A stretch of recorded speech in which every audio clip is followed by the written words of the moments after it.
So I just wanted to talk to you today about like my favourite tip for getting the most important things done in a day.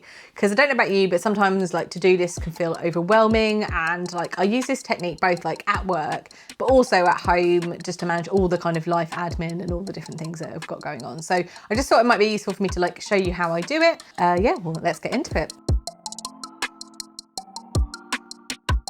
This is one of my favourite pads. This is like a lovely TK Maxx HomeSense kind of pad. But as you'll see, it's got dotted paper rather than lined paper. And I prefer like the bullet journal type style paper, just because it means you can be a bit more kind of free form with like how you draw stuff and how you kind of have it. I find the lines are a bit guiding, but like use whatever you want, like it's completely up to you. So what I do is work out what's on the to-do list, and I'm using a Sharpie. Like I wouldn't usually use a Sharpie for this, but because obviously I just want you guys to see it. And then I write down 1, 3 and 5, and this one here is like for the priority. So this is the most important thing I need to get done.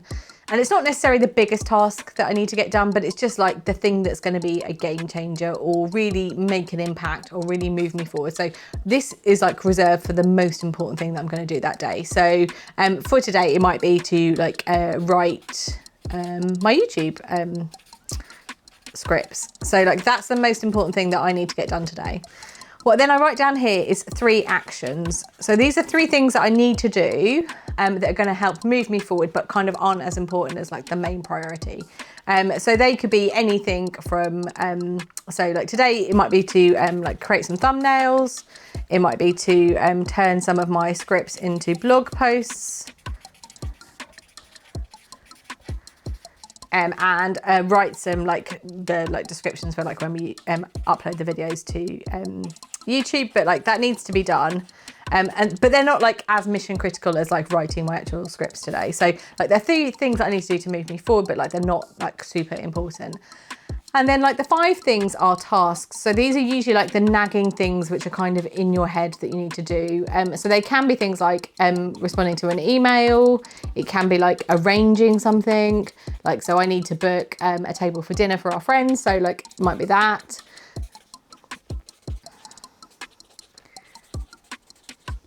But these are just like the 5 things that you need to do. So it might be some like housework. So I need to put on some laundry after I've done this.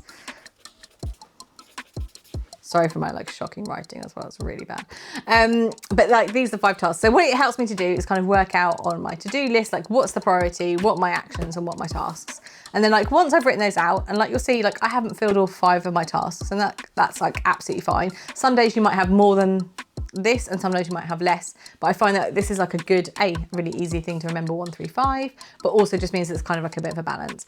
So now I've got like this priority sorted, what I'll do is kind of just dedicate as much time as I need to get that done now. So I will ignore everything else and I will kind of switch off my phone and like everything else, and just sometimes putting on some music helps, but I will just kind of focus on doing that until I've kind of done that in flow state. So once I've done that, I know that the priority is out of the way, and often this might be the thing that you dread doing. So like they say eat your frog, which is like do the worst thing on your to-do list, but sometimes the priority is the thing that you've been putting off, but you know it's important. So like once you've got that done, like the hardest things out of the way, and then you can have a look at your actions and your tasks, and you can do those either way around. If it's quicker for you just to knock off your 5 tasks and then come back to your actions, you can do that, or you can move through your actions and then just do that. By the time you've done your actions, if you did your priority and then your actions, you've kind of done most of the really important stuff in your day, and then you've just got a few like filler tasks that need to be finished. So if you're someone who works better first thing or earlier in the day, maybe that's like a better way to do it. If you're someone who takes like a little bit time to warm up, then I would say do your priority, do some tasks, and then come back to your actions.